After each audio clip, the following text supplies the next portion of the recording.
At the peak of his power, Adnan Khashoggi was more than just a billionaire. He was a legend, the wealthiest Arab tycoon of his time. He was called the Karun of the modern age, a reference to the mythical figure of immeasurable riches. But unlike Karun, whose treasures were buried in ancient legend, Khashoggi's fortune was real, built on arms deals that bridged the Arab world and the United States. He didn't just live in luxury, he redefined it. His home was no ordinary palace, unreachable for most. One day, Kuwaiti journalist Al-Jarrallah stepped into this fortress of wealth for an exclusive interview. As he walked through its halls, he saw extravagance beyond anything he had witnessed, even in the palaces of kings, princes, and presidents. One night, his daughter craved ice cream from France and chocolate from Geneva. Instead of denying her, he sent a private jet and an entire crew on a 7-hour round trip just to fulfill her whim. Despite his immeasurable riches, he was notorious for his stinginess toward the poor. He refused to help the sick, ignored the needy,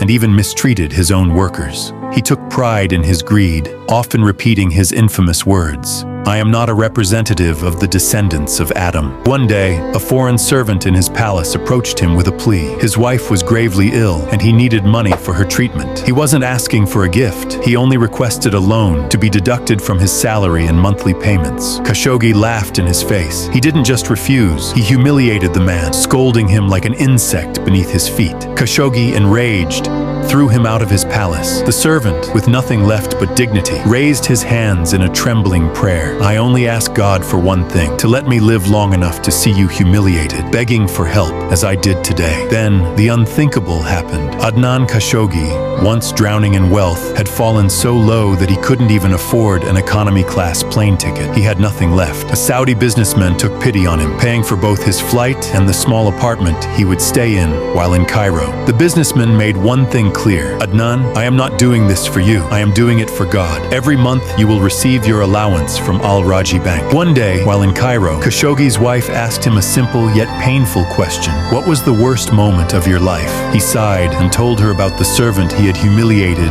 and thrown out, and how fate had repaid him. Then he paused, his voice trembling. "Before leaving for Cairo, I went to collect the money that had been promised to me. The businessman called for one of his employees to bring it. But the moment that employee walked in, my heart stopped. It was him, the very servant I had once thrown out. He stood there, frozen. He couldn't believe what he was seeing, and I saw his eyes fill with tears before he turned and walked away.